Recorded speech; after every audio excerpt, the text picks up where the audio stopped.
Just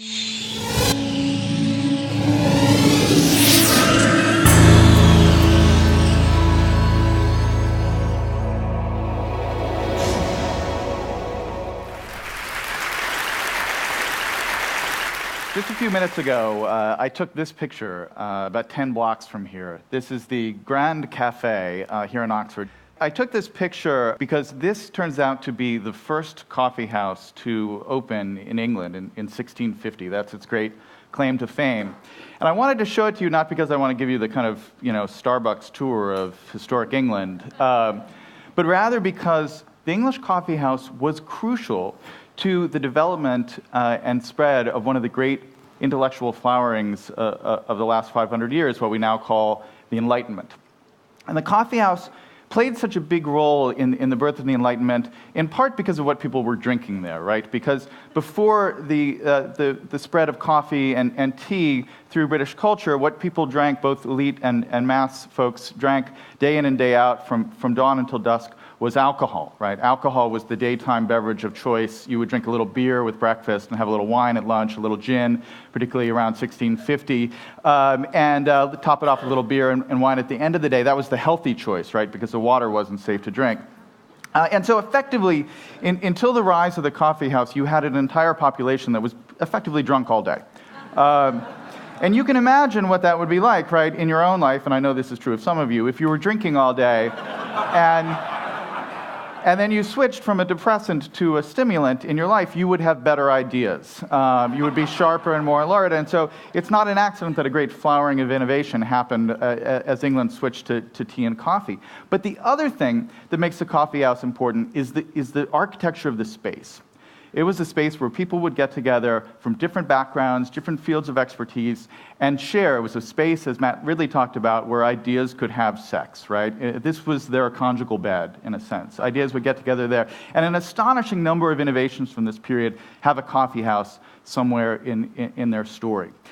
I've been spending a lot of time thinking about coffee houses for the last 5 years because I've been kind of on this quest to investigate this question of where good ideas come from. What are the environments that lead to unusual levels of innovation, unusual levels of creativity? What's the kind of what is the space of creativity? And what I've done is I've looked at both environments like the coffee house, I've looked at like media environments like the World Wide Web that have been extraordinarily innovative. I've gone back to the history of the first cities. I've even gone to biological environments like coral reefs and rainforests that involve unusual levels of biological innovation. And what I've been looking for is shared patterns, kind of signature behavior that shows up again and again in all of these environments. Are there recurring patterns that we can learn from, that we can take and kind of apply to our own lives or our own organizations, our own environments, to make them more creative and innovative? And I think I found a few. But what you have to do to make sense of this and to really understand these principles is you have to do away with a lot of the way in which our kind of conventional metaphors and language steers us towards certain concepts of idea creation, right? We have this very rich vocabulary to describe moments of inspiration, right? We have the kind of the flash of insight, the stroke of insight, we have epiphanies, we have eureka moments, we have the light bulb moments, right? All of these concepts, as kind of rhetorically florid as they are, share this basic assumption, which is that an idea is a single thing. It's something that happens often in a wonderful, illuminating moment.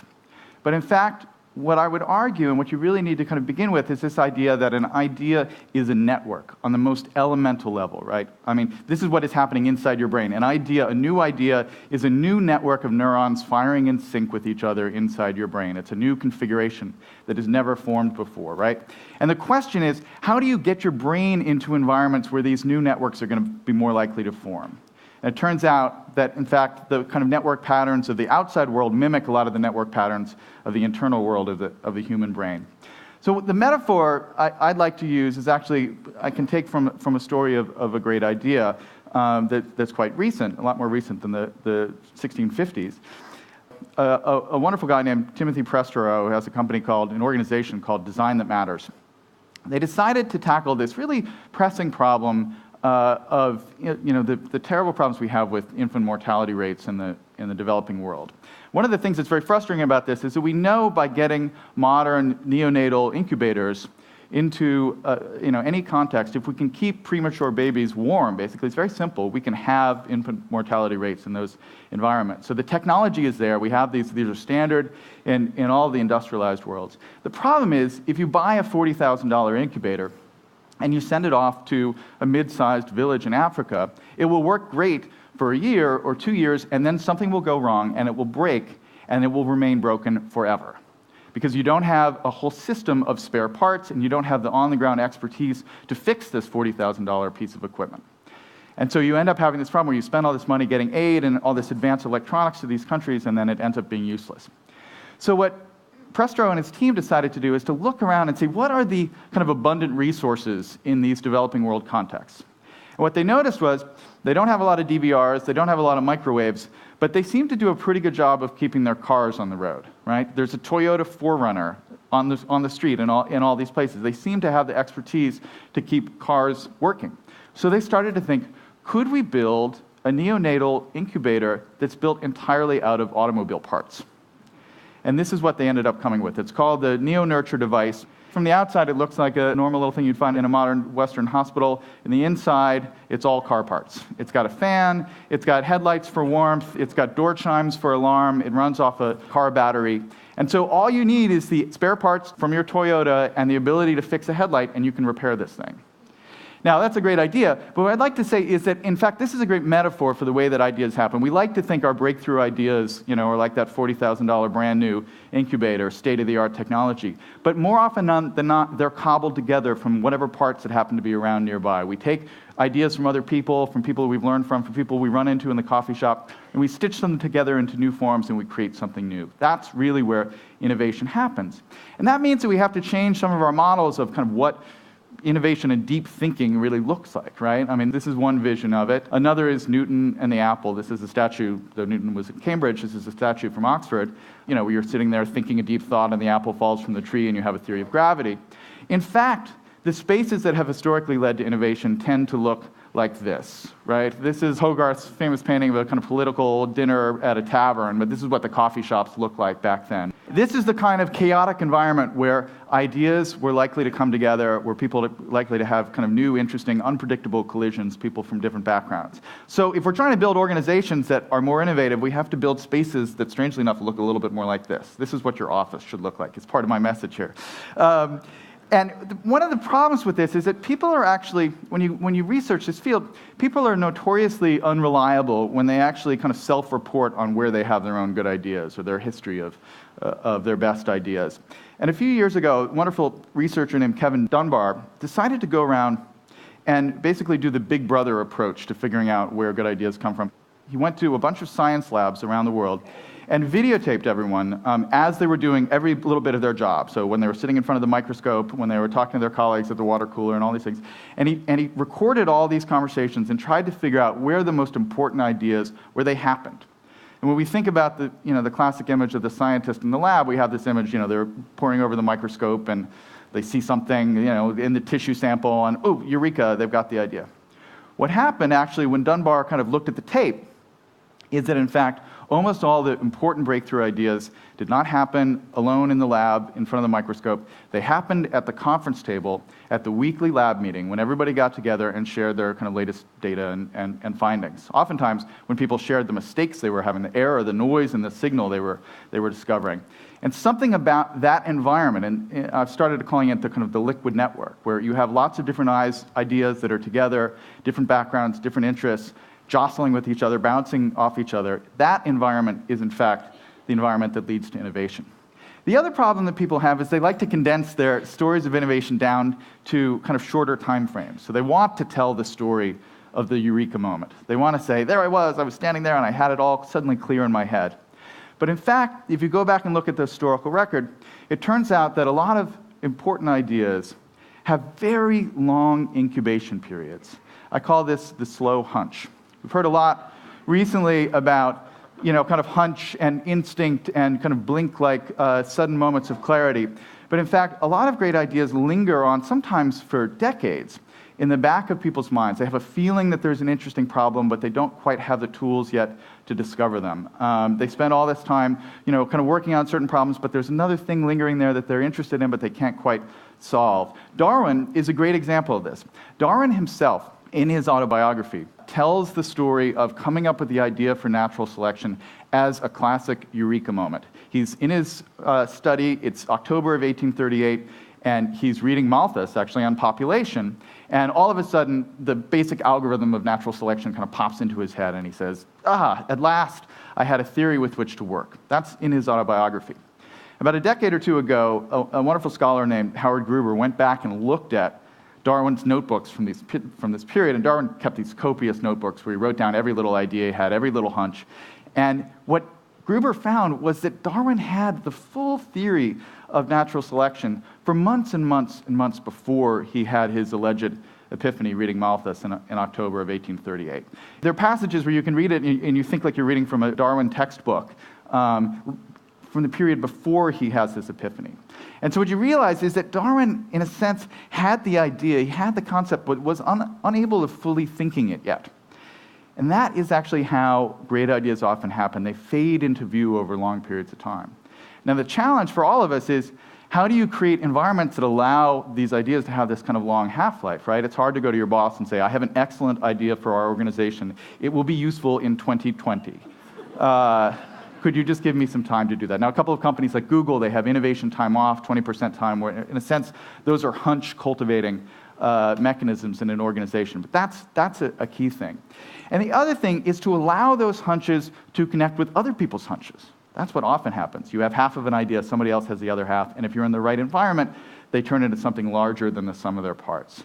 So in a sense, we often talk about the value of protecting intellectual property, building barricades, having secretive R&D labs, patenting everything that we have, so that those ideas will remain valuable and people will be incentivized to come up with more ideas, and the culture will be more innovative. But I think there's a case to be made that we should spend at least as much time, if not more, valuing the premise of connecting ideas and not just protecting them. And I'll leave you with this story, which I think captures a lot of these values, and it's just a wonderful kind of tale of innovation and how it happens in unlikely ways. It's October of 1957, and Sputnik has just launched. And we're in Laurel, Maryland, at the Applied Physics Lab associated with Johns Hopkins University. And it's Monday morning, and the news has just broken about this satellite that's now orbiting the planet. And of course, this is nerd heaven, right? There are all these physics geeks who are there thinking, oh my gosh, this is incredible, I can't believe this has happened. And two of them, two 20-something researchers at the APL, are there at the cafeteria table having an informal conversation with a bunch of their colleagues, and these two guys are named Geyer and Weifenbach. And they start talking, and one of them says, hey, has anybody tried to listen for this thing? There's this man-made satellite up there in outer space. It's obviously broadcasting some kind of signal. We could probably hear it if we tune in. And so they ask around to a couple of their colleagues, and everybody's like, no, I hadn't thought of doing that. That's an interesting idea. And it turns out Weifenbach is kind of an expert in microwave reception, and he's got a little antenna set up with an amplifier in his office. And so Geyer and Weifenbach go back to Weifenbach's office, and they start kind of noodling around, hacking, as we might call it now. And after a couple of hours, they actually start picking up this signal, because the Soviets made Sputnik very easy to track. It was right at 20 megahertz, so that you could pick it up really easily, because they were afraid that people would think it was a hoax, basically. So they made it really easy to find it. And so these two guys are sitting there listening to this signal, and people start kind of coming into the office and saying, wow, that's pretty cool. Can I hear? Well, that's great. And before long, they think, well, geez, this is kind of historic. We may be the first people in the United States to be listening to this. We should record it. And so they bring in this big clunky analog tape recorder, and they start recording these little bleep, bleeps, and they start writing down the kind of time stamps for each little bleep that they record. And then they start thinking, well, gosh, we're noticing small little frequency variations here. We could probably calculate the speed that the satellite is traveling if we do a little basic math here using the Doppler effect. And then they played around with it a little bit more, and they talked to a couple of their colleagues who had other kind of specialties, and they said, geez, I think we could actually look at the slope of the Doppler effect to figure out the points at which the satellite is closest to our antenna and the points at which it's furthest away. That's pretty cool. And eventually they get permission. This is all a little side project that hadn't been officially part of their job description. But they get permission to use the new UNIVAC computer that takes up an entire room that they'd just gotten at the APL. And they run some more of the numbers. And at the end of about 3 or 4 weeks, it turns out they have mapped the exact trajectory of this satellite around the Earth just from listening to this one little signal, going off on this little side hunch that they'd been inspired to do over lunch one morning. A couple of weeks later, their boss, Frank McClure, pulls them into the room and says, hey, you guys, I have to ask you something about that project you were working on. You've figured out an unknown location of a satellite orbiting the planet from a known location on the ground. Could you go the other way? Could you figure out an unknown location on the ground if you knew the location of the satellite? And they thought about it, and they said, well, I guess maybe you could. Let's run the numbers here. And so they went back, and they thought about it, and they came back and said, actually, it'll be easier. And he said, oh, that's great, because, see, I have these new nuclear submarines that I'm building, and it's really hard to figure out how to get your missile so that it will land right on top of Moscow if you don't know where the submarine is in the middle of the Pacific Ocean. So we're thinking we could throw up a bunch of satellites and use it to track our submarines and figure out their location in the middle of the ocean. Could you work on that problem? And that's how GPS was born. 30 years later, Ronald Reagan actually opened it up and made it an open platform that anybody could kind of build upon, and anybody could come along and build new technology that would create and innovate on top of this open platform. Left it open for anyone to do pretty much anything they wanted with it. And now, I guarantee you, certainly half this room, if not more, has a device sitting in their pocket right now that is talking to one of these satellites in outer space. And I bet you, one of you, if not more, has used said device and said satellite system to locate a nearby coffee house somewhere in the last day or last week, right? And that, I think, is a great case study, a great lesson in the power, the marvelous kind of unplanned, emergent, unpredictable power of open, innovative systems. When you build them right, they will be led to completely new directions that the creators never even dreamed of. I mean, here you have these guys who basically thought they were just following this hunch, this little passion that had developed. Then they thought they were fighting the Cold War, and then it turns out they're just helping somebody find a soy latte. That is how innovation happens. Chance favors the connected mind. Thank you very much.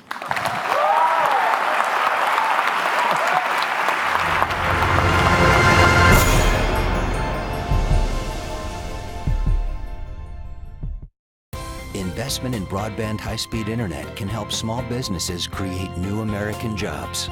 Small businesses are being formed, dreams are being launched, and at AT&T, we're investing billions to upgrade and build out our wired and wireless networks. Now is not the time to stall momentum or stifle innovation or investment. Jobs, dreams, and the future are at stake. AT&T, your world delivered.